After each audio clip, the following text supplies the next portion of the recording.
That's 438-3900. Radio Bingo heard exclusively on your local station, 590 AM, 101.1 FM, WMBS, Uniontown. Are you looking for personalized healthcare you can trust? At Montgomery Medical, they're accepting new patients. Hi, I'm Dr. Betty Thomas. Having a primary care provider means better overall health, from preventative care to managing chronic conditions. We're here to support you every step of the way. That's right. Hi, I'm Jenna Lutzka, a physician assistant. Plus, we have same-day appointments and walk-in same-day care available too. We're here for you. Join the Montgomery Medical family today by calling 724-569-8100 to schedule your appointment. A family tradition of family medicine. Sometimes we need support, whether for a loved one or for ourselves. Let Caring Mission Home Care be your solution. We provide assistance with daily activities. Caring Mission employs trained and insured aides, and they offer certified dementia practitioners for in-home Alzheimer's care. Caring Mission Home Care provides free care assessments, either in your home, independent living center, or while you're still at the hospital or nursing facility. Caring Mission Home Care also creates customized care plans for each individual. Additionally, they provide private transportation services accompanied by a skilled concierge. Caring Mission partners with several organizations to assist with payment, including Veterans Affairs, United Mine Workers, the Area Agency on Aging, Long-Term Care Insurance, Community Health Choices, and also offer affordable private pay rates. For more information, give us a call at 724-439-7656 or visit our website at thecaringmission.com. Caring Mission Home Care, a proud supporter of the 2025 Fayette County Fair. I'm Asher from Uniontown Liquidation Outlet. Come shop with me for the lowest prices around. We have Amazon mystery boxes. They are $45 each. The boxes are fun and exciting for all ages. The boxes have anything from electronics, home decor, clothing. No two boxes are the same. They sell out fast, so stop up and grab yourself one and have fun opening the Uniontown Liquidation Outlet inside the Uniontown Mall. Visit us on Facebook, Uniontown Liquidation Outlet. For professional cleaning services, Clean and Shine in New Stanton is the place for you. They provide commercial and residential cleaning, porter services, carpet cleaning, stripping and waxing, construction cleanups, and car cleaning. For free estimates, call 724-691-0413, email info@cleanandshine14.org, or visit their website, cleanandshine14.org. We clean so you can shine. Pizza Kings in Connellsville is your go-to lunch and dinner spot with a full menu of mouth-watering pizzas and so much more. Using a deck oven helps our pizzas stay extra crisp, so if you haven't tried a slice lately, what are you waiting for? From our 50-slice King Carnivore to veggie pizzas and even pickle pizzas, Pizza King has the pie to match your taste. Pizza Kings, 1046 Morrell Avenue in Connellsville. Call 724-626-8343 or visit pizzakingswithaz.com. This is The Great Outdoors with Jason White, exploring the great outdoors in Pennsylvania and beyond. Brought to you by the Mariana Outdoorsmen Association and by Wild Acres Farm, Fishery, and Regulated Hunting Grounds. Now, The Great Outdoors with Jason White.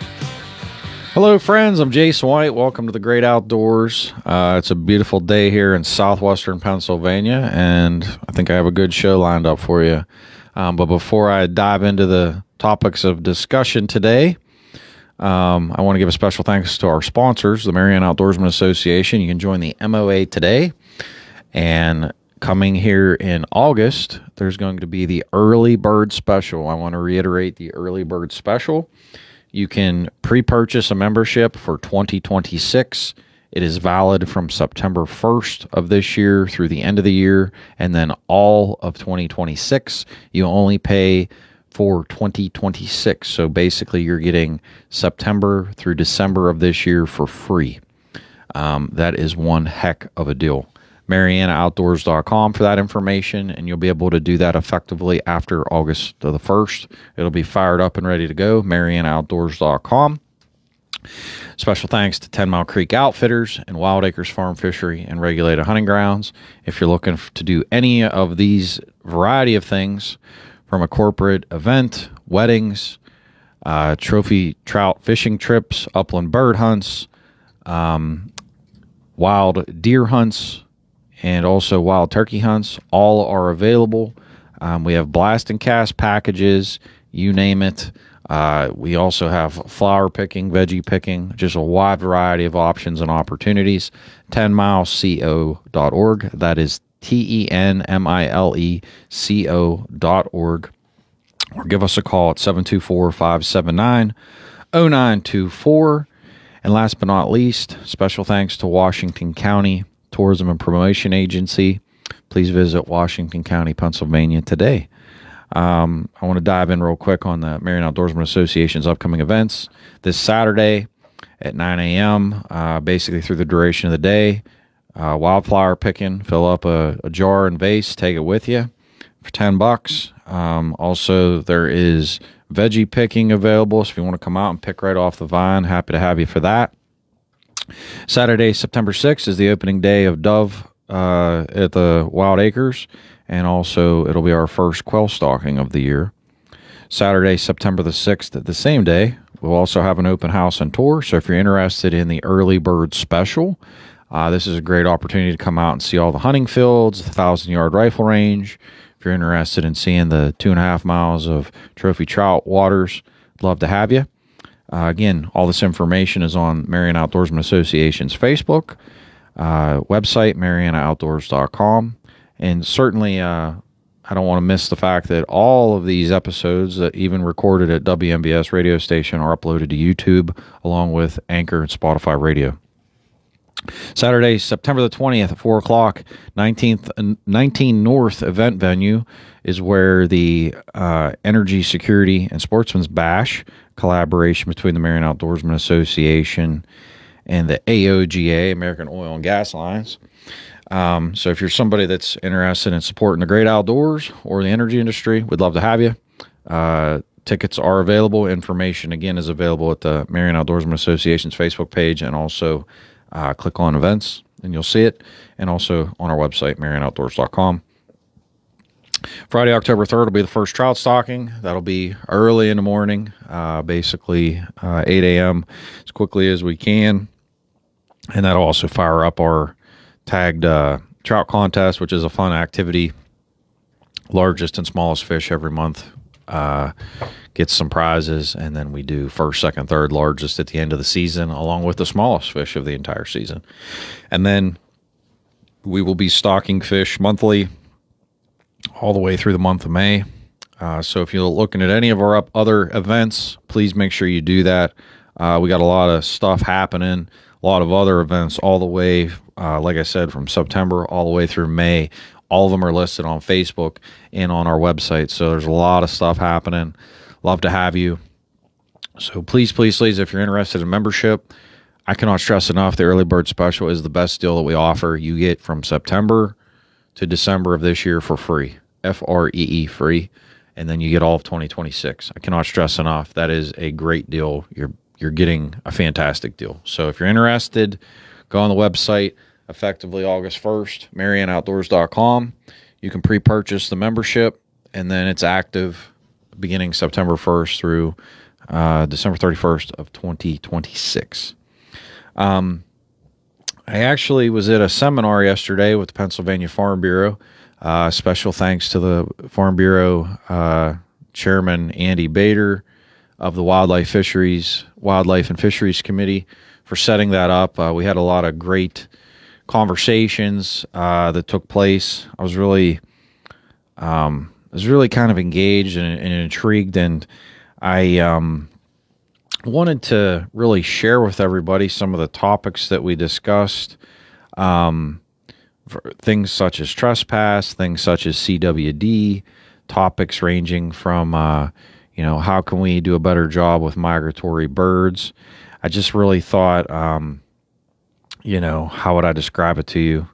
It was just a fantastic opportunity. It's something that we do basically every summer. We started doing it last year. We do it as a one-day activity.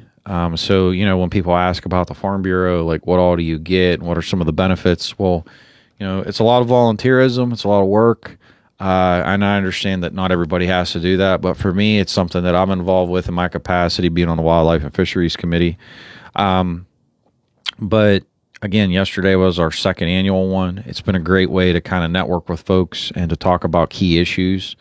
So I'll just dive into, I'm basically going to go through the agenda of what we went through yesterday and some of the key topics. We started off with a discussion about black vultures and migratory birds. It was actually from a PhD based out of Florida, connected with the National Wildlife Research Center, field station leader for wildlife services. I thought that was very interesting. Very interesting because there was one key thing that I took away from it is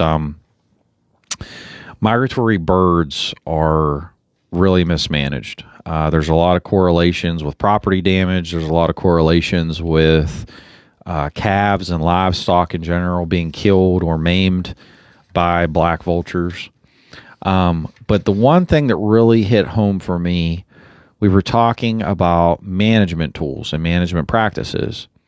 And black vultures, and don't quote me, I do not know the exact number, but when we talk about deer, turkey, when we talk about even ducks, geese, so on and so forth, ducks and geese are obviously a migratory bird. But when you think about wildlife in general, there are annual management numbers that you want to hit. That's why, for example, why we sell so many deer tags. That's why we allocate so many tags for different species.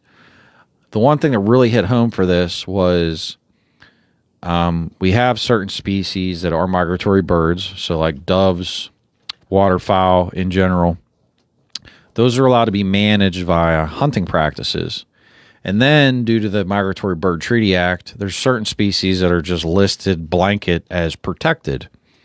Well, that's great, but you still have to manage them, which everybody has to understand. If you do not manage them, they then repopulate out of control because we're basically feeding them exorbitant amounts of food, whether that's different species of livestock, whether that's habitat that's been created that's not natural, whether that's carcasses alongside of roadways. I can go on and on and on. But at the end of the story of this particular topic, we talked about the fact that black vultures do have a target management number. And to my knowledge, under protected species, they are the only species that's protected that the federal government has established a quantitative target number for management. This is very, very important because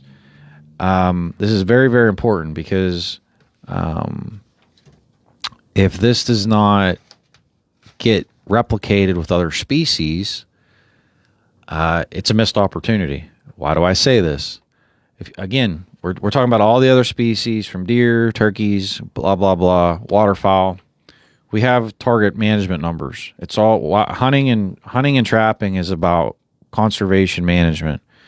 So with the black vulture, we realized we had a problem, and the government has actually set, which they did not disclose yesterday, but there are target numbers. But for every other species, we have not done that. And I specifically asked the question, do we have target numbers, and are we pursuing target numbers? And the gentleman actually said, well, you're the first person that's asked that question. And it's a good question. And no, we do not. But it's certainly something that we need to look at and consider. So when you're thinking about hawks, when you think about other birds of prey that we've seen on, I would say, in exorbitant amounts, this opens up this conversation. Opportunities for disease to be spread, opportunities for property damages to take place, the fact that you can't have free-range chickens anymore and protect yourself. It opens up all these conversations. So what I took out of the conversation that I really want to drive home with everybody is black vultures are a protected species under the Migratory Bird Treaty Act, but we do have a management number with them. With these other species, we do not. It's a huge problem.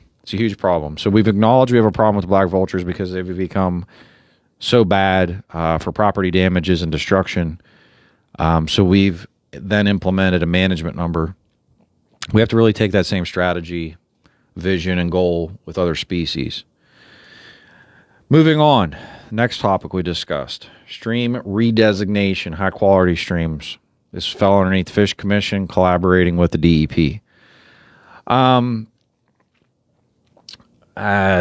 it really doesn't affect southwestern Pennsylvania. This was more of the, I'm going to say, the mountainous ranges of central Pennsylvania.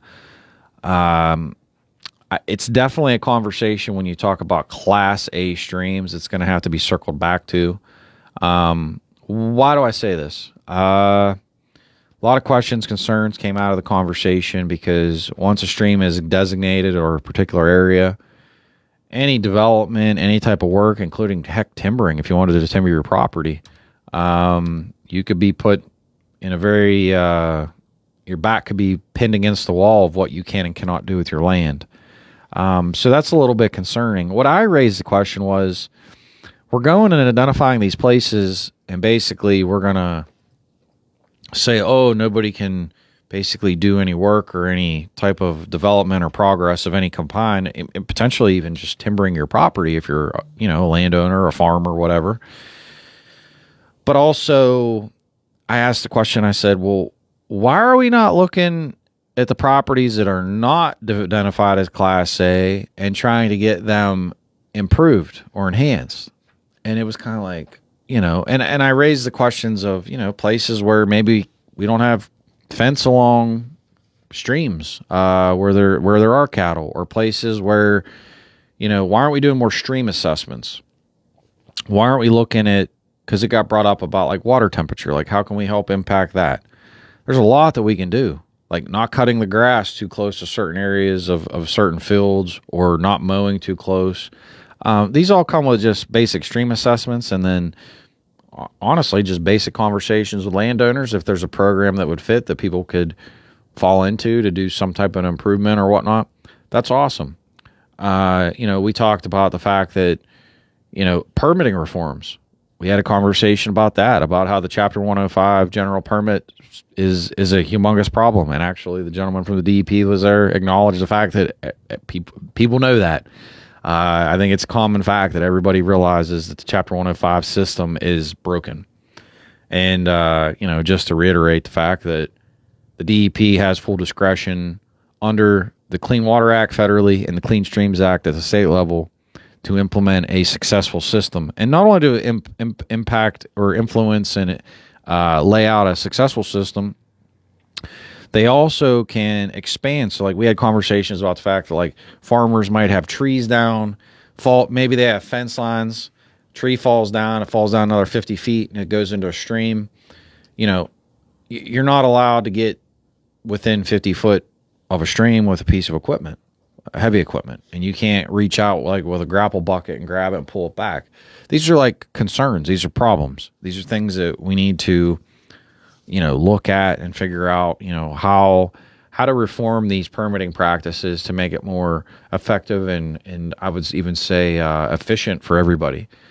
Permits taking 5-6 months is just absolutely and utterly ridiculous. We certainly hit that home. But the thing I took away from everything was that there are concerns about just labeling these Class A streams because of the impacts on the landowners around them, upstream, what they can and cannot do with their properties, and how they could be then catapulted into potential permitting nightmares. And that's how the permitting discussion became, because it's like the permits as they sit today are a nightmare in Pennsylvania. I don't care who it is or who talks about it. There might be certain capacities, maybe with like a barber shop or something like that, where it's improved. That's awesome. But when you talk about general construction practices, energy, agriculture, basic home construction, culvert pipes, etc., it's a nightmare, utterly a nightmare. So the things that I would say impact the most people, it's an absolute nightmare. So it was a great conversation. There was a lot of dialogue. I certainly think there's going to need to be some follow-up about that, about how to, improve these practices and figure things out, because if they're going to continue to pursue Class A streams and cause additional permitting burdens on folks, then the permitting burdens need to be not only streamlined, but I would say alleviated and simplified on a very sincere and strategic path. We had a conversation about trespass. I thought that was extremely interesting. I thought there was a lot of great discussions and ideas. We had the opportunity. We had the head of the Bureau for the Fish Commission for Law Enforcement was there. There was a state police officer, and there was somebody from the Game Commission. We had a really good dialogue. I think that what came out of it was we acknowledge now the fact that Title 34 is now being beefed up due to House Bill 1431 and the Sunday hunting legislation, which is a good thing. But the problem is that the bulk of trespass does not happen with hunting. It happens from a wide variety of other factors and facets. So to fix and resolve that problem and to give law enforcement and even the judiciary the appropriate tools and mechanisms to hold people accountable, Title 18 and Title 30, Title 18 being the criminal code and Title 30 being the code for the Fish and Boat Commission, needs to be beefed up and mimic the path that we've taken with Title 34, the game code. There are a lot of opportunities to beef things up. We also talked about conversations regarding better education. We need to do more education as a whole, not only, I would say, amongst the agencies, but collaboratively. I think that's going to start happening. I'm really hoping that we can get more collaborative efforts even with the state representatives and even senators. They do a lot of different community outreach events, concealed carry, shredding, license plate disposal, so on and so forth. So I'm really hopeful that we can set up some events that gear it, these ag reforms, the Game Commission reforms, trespass reforms, hunting laws, amendments, changes, just to better educate everybody as a whole, because I think that's something that we absolutely need to do.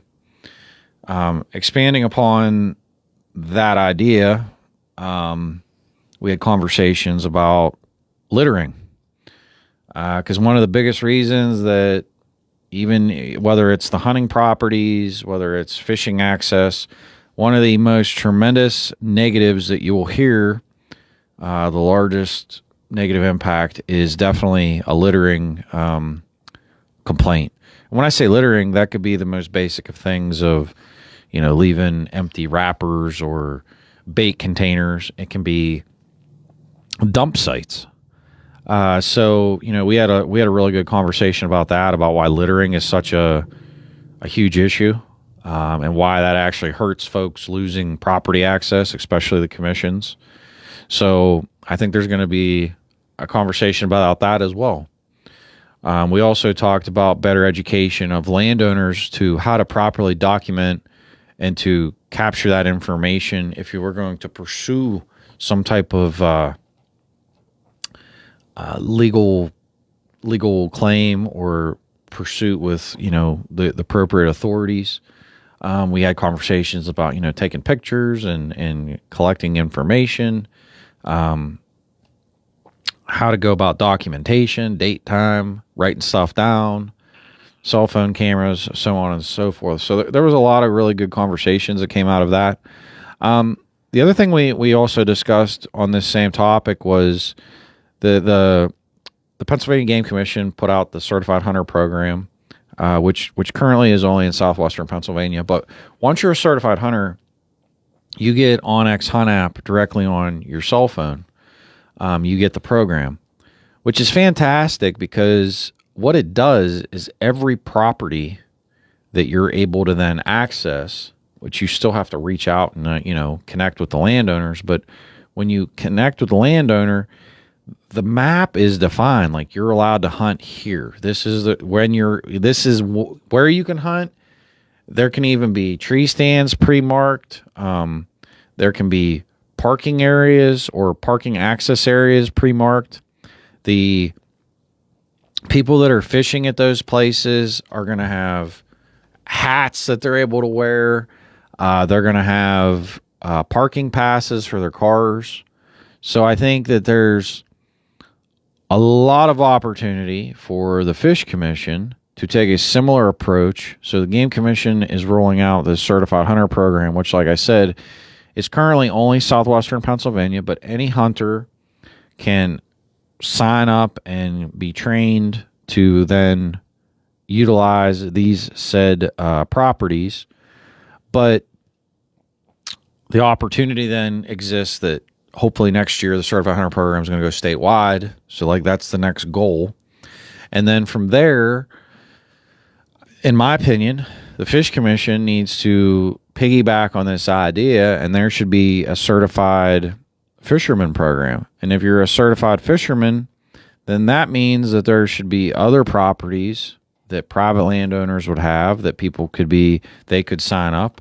And hey, maybe they only want people to fish on their property for April, May, and June. I'm just being hypothetical. Well, guess what? So be it. That's what it is. If people are going to open it up for that period of time, that's great. People would still, in my opinion, have to potentially take an online little class tutorial, go over, get some parking passes. I see it as a really good thing. I see it as a really good opportunity.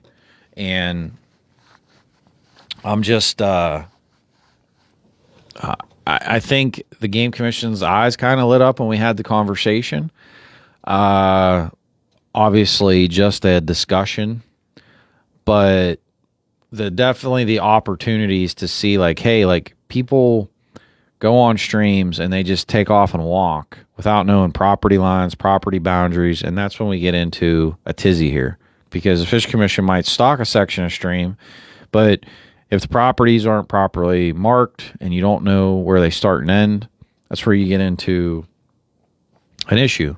So what is really important is that this is a tremendous opportunity. It's a great opportunity for the Game Commission to not only continue to roll out the Certified Hunter Program statewide, but then for the Fish Commission to piggyback on it and potentially utilize the same platform for fishing access areas that are actually stocked, areas that are accessible.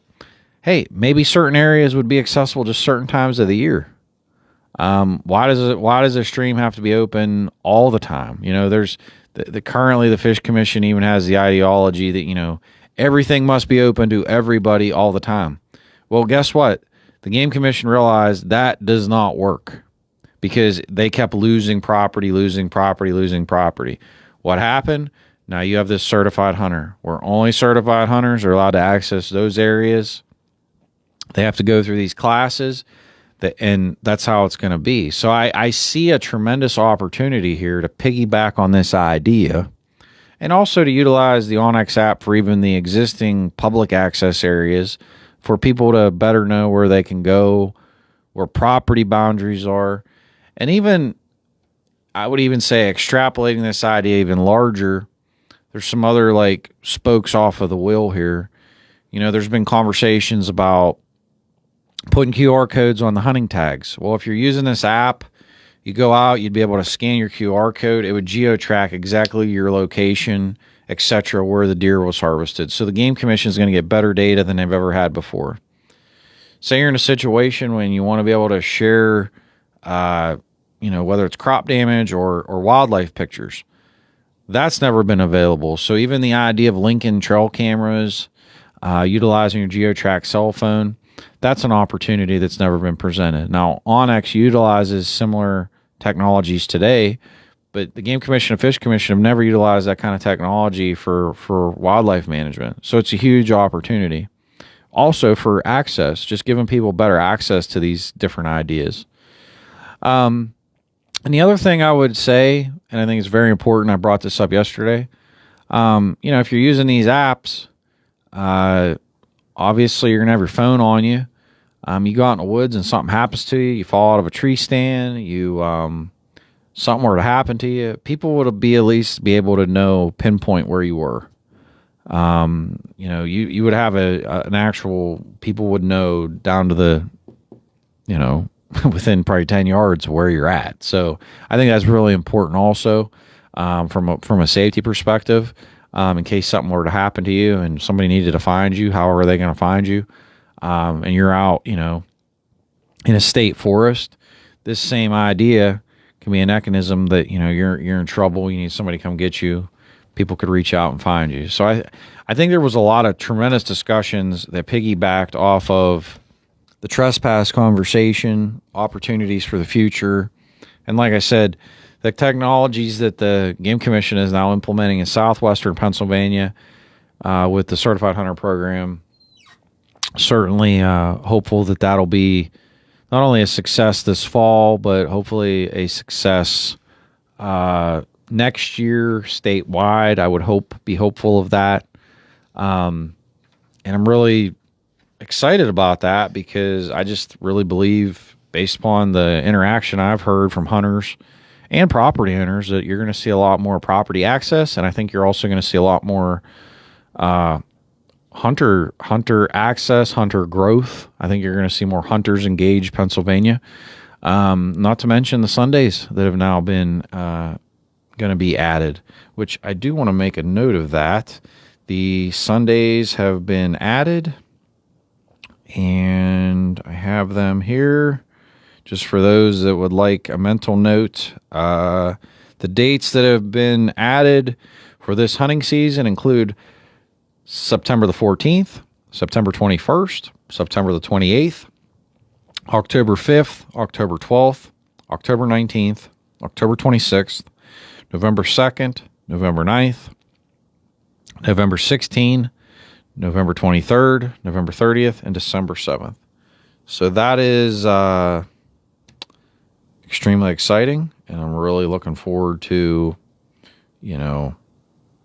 the fact that we're going to have all these additional, not only days to hunt, but properties to hunt. Obviously, if you sign up through the Certified Hunter program, we're going to have folks being more conscientious and aware of where they are, utilizing technology. And, at the end of this conversation about trespass, there's a lot of thoughts for the future. So I'm really excited about that.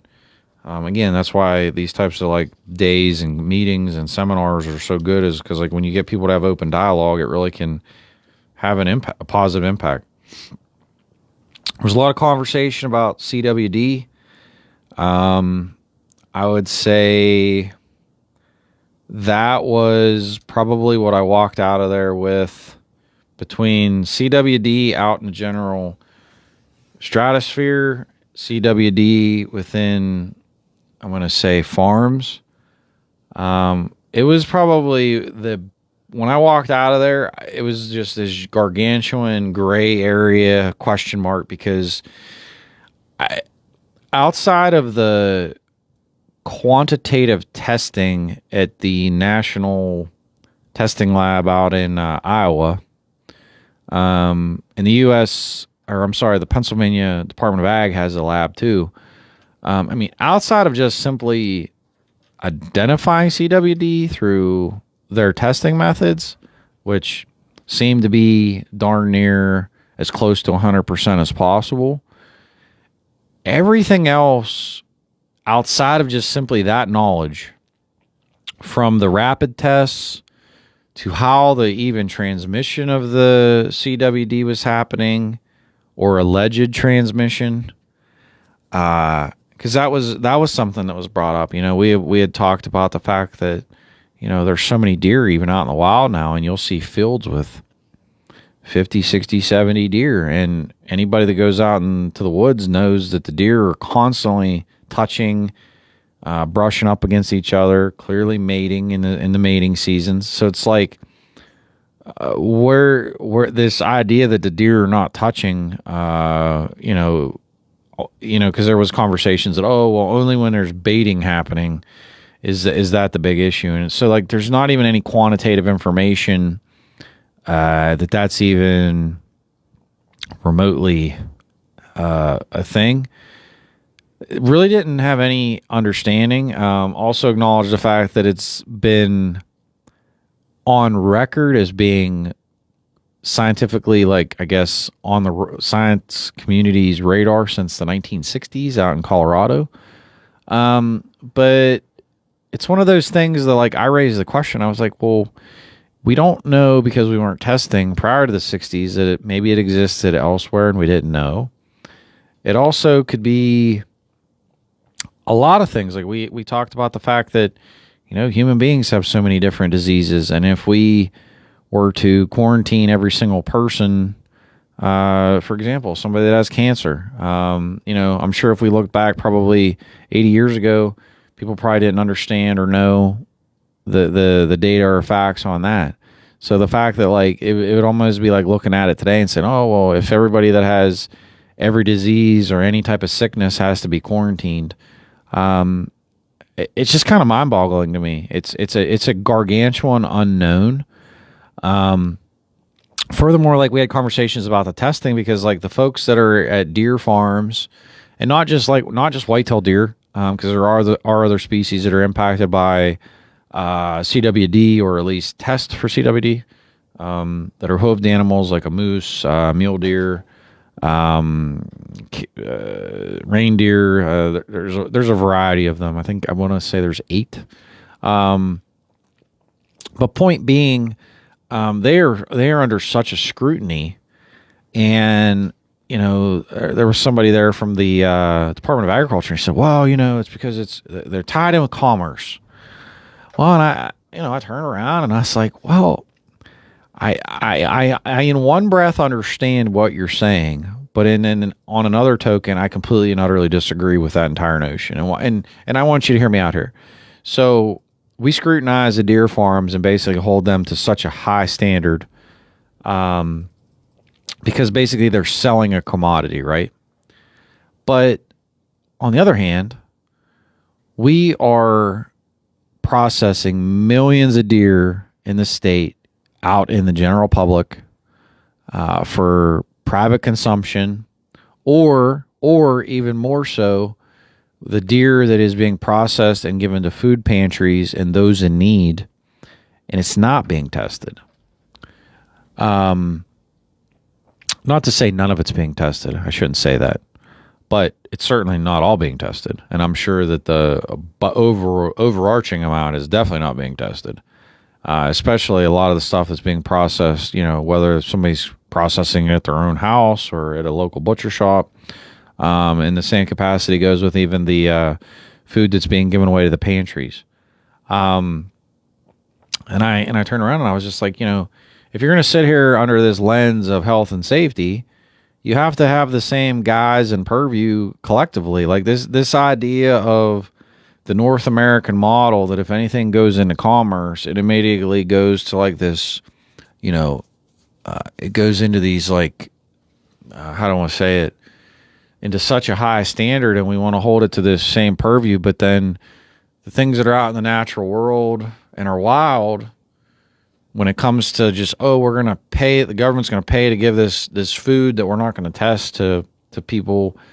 I personally have just a giant moral and ethical issue with that. Like, I don't see the rationale there of we're going to force deer farms to be held at such ridiculous standards, but yet, it's, and we're basically going to cry wolf over this CWD on thing. Like, they even talked about the fact that they have tests that'll say that it's a positive, but it's actually a false positive. It's actually a negative, and then they'll have a negative that's actually a positive. So, at the end of the day, it was a gargantuan question mark. Like, I walked out of there feeling like, what the heck did I just experience here? Because it was like getting machine gunned with information from different sides of the story. A lot of unknowns. So I would say, if you hear anything on CWD, or if you see anything displayed, I would just caution you to do your research, read about it. I would say the science is nowhere near. I mean, they've been looking at this for 60 years plus. So, I mean, I still feel that when I walked out there yesterday, I was just like, what did I just go through? There's a lot of unknowns. There's a lot of uncertainty. There's a lot of science that needs to be figured out, but, you know, I don't want to, you know, I don't talk about this today to scare anybody, because you shouldn't be. I don't think it's something to be scared about, but it's something that I think it's something you certainly should know and research and have a better understanding of. And, you know, if you have the time, look it up. There's other things such as EHD, which is another disease that impacts deer, but it's actually from a bug. It's something that you should know and understand in Pennsylvania. And I certainly think, I would, and it's important that everybody knows and understands that if you're going to process your own meat, the signs and the symptoms of a sickly animal, and that's not just deer, that could be any livestock in general. You don't want to consume bad meat. So you need to know all the signs and even the visual signs of something that doesn't look healthy. And, if you're not sure and something doesn't look good, it's probably best to just not consume it. That would be my personal recommendation. But it doesn't hurt to be knowledgeable. It doesn't hurt to do your research. CWD is an interesting topic. EHD, interesting topic. But if you have the time, look them up. I think you won't be disappointed to have a conversation about it, because, there's different perspectives, there's different opinions. And just like I said, I was at that conference yesterday, and it was a mountain of opinions and views and unknowns, and we're not sure, and we think. And so just be cautious and cognizant. Don't be, afraid to go hunting. If you're not sure about the meat, don't consume it. If you want to get it tested, there are places you can get meat tested. Do what makes you comfortable and what you feel okay with, and that's okay. But, at the end of the day, it was a great day. Tremendous amount of knowledge was had. Tremendous conversations were had. A lot of good dialogue. I'm really excited about the trespass stuff. I think there's a mountain of opportunity to reform a lot of change there. I think that's a huge it's a huge opportunity. Trespass is something that people want to see improved and changed. So I'm excited about it. Number one. Number two, I think that the migratory stuff, to me, is a mismanaged situation. It's another opportunity that we can do a better job for conservation as a whole, preventing the spread of disease, destruction of private property, or preventing the destruction of private property. So I'm excited about that too, the fact that that's moving forward. I'm excited about the Certified Hunter Program. The fact that not only does this happen in Southwest PA, which I will make a note, I will be announcing in the near future some dates for classes for those that want to become certified hunters. As soon as I get some information, I will definitely relay that with everybody. But if you're not a certified hunter and you're interested, go on to Pennsylvania Game Commission's website, pull up your info and research. I think it's something you'll, at a minimum, be interested in. And if you've never used the onX Hunt app, this is a tremendous tool. And like I said, I'm really excited about the fact that there's conversations about QR codes on tags. Fish Commission's now having conversations. I think there were some eyes open and the wheels are turning, so I'm excited about that. But until next week, I want to give a special thanks once again to our sponsors, Marianna Outdoorsman Association. You can join the MOA today, MariannaOutdoors.com. August, we'll be opening up the early bird special. You get the rest of 2025 starting September 1st for free. And then you get all of 2026. So you can join the MOA under the early bird special at MariannaOutdoors.com beginning in August. 10 Mile Creek Outfitters and Wild Acres Farm Fishery and Regulated Hunting Grounds, 10milesco.org. And once again, special thanks to Washington County Promotion and Tourism and Promotion Agency. Please visit Washington County. I'm Jason White. This has been The Great Outdoors. Have a blessed week, and I will see you all next week. All right, great job, sir. This is WMBS Uniontown. On the West Coast, we're on alert for tsunami waves after a powerful earthquake in the Pacific Ocean. CBS's Jonathan Vigliotti says any damage appears minimal. It was the 6th strongest ever recorded. We can now confirm more than 100 aftershocks and get